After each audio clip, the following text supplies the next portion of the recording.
Assalamualaikum. Hai, para jenius. Kita di bab 3. Selamat bersantai. Mendapat obat. Sosok berbaju hijau itu bernama Lu. Dia adalah pelayan rumah yang bertanggung jawab atas kebutuhan sehari-hari Ye Yuan. Lu memiliki paras yang cantik dengan sepasang mata cerah yang memancarkan kasih sayang. Gaun hijau panjang yang dia kenakan membuat Lu tampak seperti peri hijau kecil. Ye Yuan mengenal Lu dengan baik. Dia adalah teman bermainnya sejak kecil dan juga orang yang paling dekat dengan Ye Yuan selain kedua orang tuanya. Di rumah maupun di luar, selain Lu tidak ada yang lebih perhatian kepada Ye Yuan. Tidak peduli betapa berandalannya Ye Yuan ketika berada di luar, Lu mengurus Ye Yuan dengan sepenuh hati. Oleh karena itu, wajar jika Ye Yuan yang sekarang merasa dekat dengan Lu, seolah-olah dia adalah adik perempuannya sendiri, meski Ye Yuan yang dulu juga senang menggoda Lu. Kenyataannya, meskipun Ye Yuan tampak kasar, dia sebenarnya tidak pernah memaksa wanita. Dia hanya senang menggoda mereka. Hanya saja kadang-kadang, kelakuannya sedikit keterlaluan. Dengan mengandalkan ingatan Ye Yuan yang dulu, Ye Yuan sekarang tidak merasa bahwa sikap Ye Yuan di masa lalu tidaklah buruk. Kebiasaan-kebiasaan yang dilakukan merupakan akibat dari tindakan Ye Hang yang terlalu memanjakan Ye Yuan. Dalam hal ini, Ye Hang lah yang seharusnya bertanggung jawab atas sikap Ye Yuan. Namun, bukankah cinta seorang ayah itu sama tingginya dengan gunung? Ye Yuan jelas tidak bisa sepenuhnya menyalahkan sang ayah. Sebaliknya, dia merasa sangat tersentuh, karena Ye Hang mengingatkan pada ayahnya di kehidupan sebelumnya. Tuan muda, Ye, apakah Tuan baik-baik saja? Tanya Lu. Lu menabrak Ye Yuan dan merasa bersalah.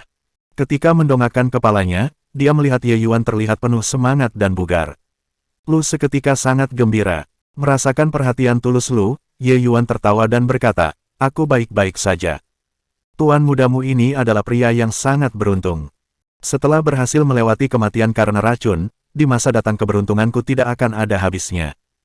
Tuan muda, Anda terdengar lucu. Saya merasa kalau Tuan muda di masa mendatang akan menjadi orang yang berbeda karena bisa lolos dari maut. Perkataan Lu yang lembut terdengar menyenangkan bagi dirinya, Ye Yuan sangat senang mendengarnya. Lu terlihat sangat percaya diri, jantung Ye Yuan berdetak kencang. Jika dipikir-pikir, pemikiran gadis ini benar-benar tajam. Mendengar kalimat Lu, Ye Yuan langsung tertawa dan berkata, "Baiklah, temani aku untuk membawa beberapa tanaman obat dari paviliun pengobatan harum." Lu tidak menyahut. Dia hanya menunduk dan mengikuti Ye Yuan berjalan. Paviliun pengobatan harum adalah klinik pengobatan yang didirikan keluarga Ye, salah satu klinik terbesar di negeri Qin. Tentu, itu semua berkat status Ye Hang sebagai tabib ternama di negeri Qin. Di negeri kecil seperti Qin, status tabib besar sudah tidak diragukan lagi, apalagi jika seseorang sudah memegang gelar tabib agung, statusnya pasti akan jauh lebih tinggi. Karena status Ye Hang sebagai tabib agung, paviliun pengobatan harum memiliki posisi yang luar biasa. Di negeri Qin, status tabib agung sendiri sudah menjadi gelar yang terhormat. Oleh karena itu, paviliun pengobatan harum sudah menjadi jaminan karena merupakan bagian dari tabib agung. Ye Hang jelas tidak akan berada di paviliun, meski begitu kualitas paviliun itu tidak bisa dianggap remeh. Cabang utama dari paviliun pengobatan harum yang terletak di ibu kota, mereka memiliki tabib besar yang ditugaskan untuk memeriksa pasien setiap hari.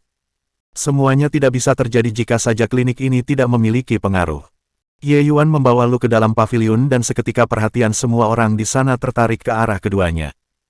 Dari sudut pandang seorang majikan, dia bisa melihat bahwa orang-orang terlihat ketakutan ketika bertatapan dengan dirinya.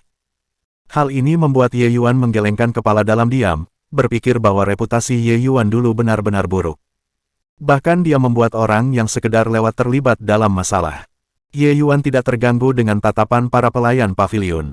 Dia berjalan lurus ke meja kasir lalu berkata pada seorang tabib magang yang bertugas, "Ambilkan aku kertas dan kuas." Tabib magang ini tahu status Ye Yuan dan tidak berani menunda. Dia mengeluarkan kertas dan kuas lalu meletakkannya dengan hormat di depan Ye Yuan. Ye Yuan mengambilnya, dan tidak butuh banyak waktu baginya untuk menuliskan daftar ramuan herbal sebelum menyerahkan kembali kertas itu pada tabib magang. Ye Yuan tidak bertele-tele dan langsung memerintahkan, "Ambilkan aku ramuan obat ini. Jika ada masalah, carilah ayahku." Tabib magang tersebut melihat tulisan yang ada di daftar dan akhirnya terlihat lebih santai ketika mengetahui semua herbal yang diinginkan Ye Yuan bukan herbal yang terlalu berharga. Dia berbalik untuk mengambilkan ramuan herbal untuk Ye Yuan.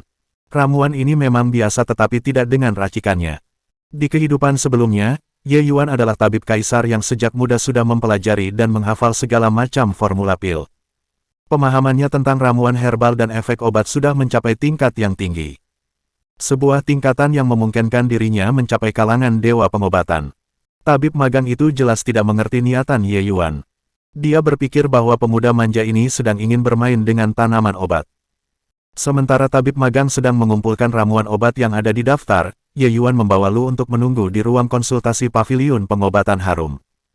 Seorang tabib besar yang sedang bertugas sesekali melirik ke arah Ye Yuan sambil terus merawat pasien setelah mengekspresikan rasa ketidaksukaannya kepada Ye Yuan. Para tabib yang ditempatkan di paviliun semuanya bergelar tabib besar yang diundang sendiri oleh Ye Hang. Meskipun mereka tidak ditugaskan di paviliun pengobatan harum dan hanya ditempatkan di seluruh pelosok negeri Qin, mereka adalah orang-orang yang tetap memiliki pengaruh. Para pasien yang datang untuk berobat ke paviliun semuanya terkena penyakit yang tidak biasa, sejenis penyakit yang tidak bisa disembuhkan oleh tabib biasa. Setelah menyaksikan diagnosis tabib besar, Ye Yuan menggelengkan kepalanya dalam diam. Seandainya sekarang Ye Yuan bertugas untuk mendiagnosa pasien, dia akan dapat memberikan lebih banyak racikan yang lebih unggul. Hanya saja jika hal seperti ini terjadi, orang-orang akan terkejut. Bagaimanapun, formula yang diberikan sang tabib besar masih bisa berfungsi, jadi dia tidak akan menunjukkan tindakan yang tidak perlu. Selanjutnya, petugas di samping tabib besar memanggil pasien berikutnya.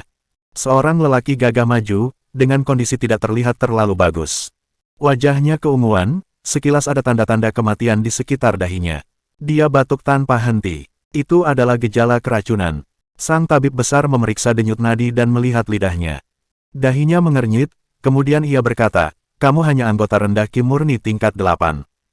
Sebuah tindakan ceroboh memasuki hutan tanpa akhir dan akhirnya terkena racun mematikan dari ular piton 7 awan iblis. Tidak menyenangkan, bukan?